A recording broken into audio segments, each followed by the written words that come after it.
ಇನ್ನು ಸಚಿವ ಸ್ಥಾನ ಸಿಗುವ ವಿಶ್ವಾಸವನ್ನು ವ್ಯಕ್ತಪಡಿಸಿದ್ದಾರೆ ಶಾಸಕ ಶಿವಗಂಗಾ ಬಸವರಾಜ್.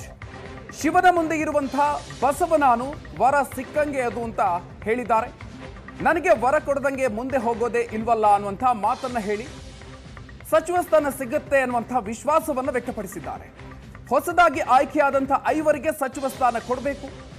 ದಾವಣಗೆರೆ ಜಿಲ್ಲೆ, ಮಧ್ಯ ಕರ್ನಾಟಕ ಜಾತಿವಾರು ಕೇಳ್ತಾ ಇಲ್ಲ, ರೈತ ಹೋರಾಟದಿಂದ ಬಂದಿದ್ದು ಅವಕಾಶವನ್ನು ನೀಡಿ ಅಂತ ಕೇಳಿದ್ದೀನಿ ಅನ್ನುವಂಥ ಮಾತನ್ನ ಶಿವಗಂಗಾ ಬಸವರಾಜ್ ಹೇಳಿದ್ದಾರೆ.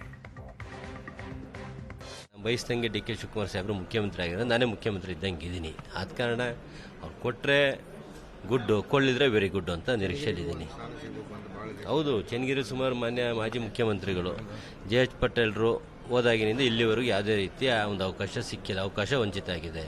ಆದ ಕಾರಣ ಯಾಕೆಂದರೆ ಚನ್ನಗಿರಿ ಮುಖ್ಯಮಂತ್ರಿ ಕೊಟ್ಟಂಥ ಕ್ಷೇತ್ರ, ಆ ಒಂದು ದಿಟ್ಟ ಒಂದು ಕ್ಷೇತ್ರಕ್ಕೋಸ್ಕರ ಒಂದು ಮಂತ್ರಿ ಸ್ಥಾನ ಕೊಡೋದು ಉತ್ತಮ, ಒಂದು ಅಭಿವೃದ್ಧಿಗೆ ಅನುಕೂಲ ಆಗ್ತದೆ. ಜೊತೆಗೆ ಸುಮಾರು 4 ಜಿಲ್ಲೆನ ಒಳಗೊಳ್ಳುತ್ತದೆ. ಆ ಕಡೆ ಚಿಕ್ಕಮಗಳೂರು ಭಾಗ ಇರ್ಬೋದು, ಈ ಕಡೆ ಶಿವಮೊಗ್ಗ ಇರ್ಬೋದು, ಈ ಕಡೆ ಚಿತ್ರದುರ್ಗ ಇರ್ಬೋದು, ಈ ಕಡೆ ದಾವಣಗೆರೆ, 4 ಜಿಲ್ಲೆ ವ್ಯಾಪ್ತಿ ಸೆಂಟ್ರ್ ಭಾಗ ಚನ್ನಗಿರಿ. ಆದ ಕಾರಣ ಅಲ್ಲಿ ಕೊಟ್ಟರೆ 4 ಜಿಲ್ಲೆಗೂ ಒಂದು ಒಳ್ಳೆ ಪ್ರತಿನಿಧಿ ಕೊಟ್ಟಂಗೆ ಆಗ್ತದೆ.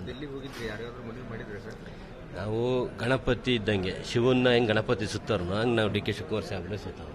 ನಾವು ಒಂದನ್ನೇ ಆರಾಧ್ಯ ಮಾಡೋದು. ಅವ್ರನ್ನ ಕೇಳಿದ್ವಿ, ಅವ್ರು ನಮ್ಮ ನಿಟ್ಟಿನಲ್ಲಿ ಒಳ್ಳೇದಾಗ್ತಿದೆ, ಯುವಕರು ಬೆಳೆಸಬೇಕು ಅನ್ನೋದು ಗಮನ ಇದೆ. ರಾಹುಲ್ ಗಾಂಧೀಜಿ ಅವರು ಸಹ ಇವತ್ತು ಯುವಕರಿಗೆ ಅವಕಾಶ ಮಾಡಬೇಕು ಅಂತಾರೆ. ಆ ನಿಟ್ಟಿನಲ್ಲಿ ಕೊಟ್ಟರೆ ಒಳ್ಳೇದು ಅಂತ ನಾವು ಬಯಸ್ತೀವಿ. ಶಿವನ ಮುಂದಿರೋ ಬಸವಲ್ಲ ನಾನು, ವರ ಸಿಕ್ಕಂಗೆ ಅದು. ನನಗೆ ಕೊಡೋದ್ರೆ ಮುಂದಕ್ಕೆ ಹೋಗಂಗೆ ಇಲ್ಲಲ್ಲ. ನೀವು ಹೊಸಬರಿಗೆ 5 ಜನ ಕೊಡಬೇಕು ಅಂತ ನಾನು ಹೇಳಿದ್ದೀನಿ. ಹಂಗೆ ಇದೆಯಾ? ಆ ಪಟ್ಟು ಬದಲಾವಣೆ ಆಗಲ್ಲ.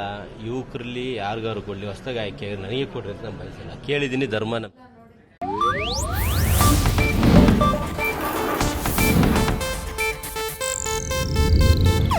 ಇದು ಏಷ್ಯಾನೆಟ್ ನ್ಯೂಸ್ ನೆಟ್ವರ್ಕ್ ಪ್ರಸ್ತುತಿ.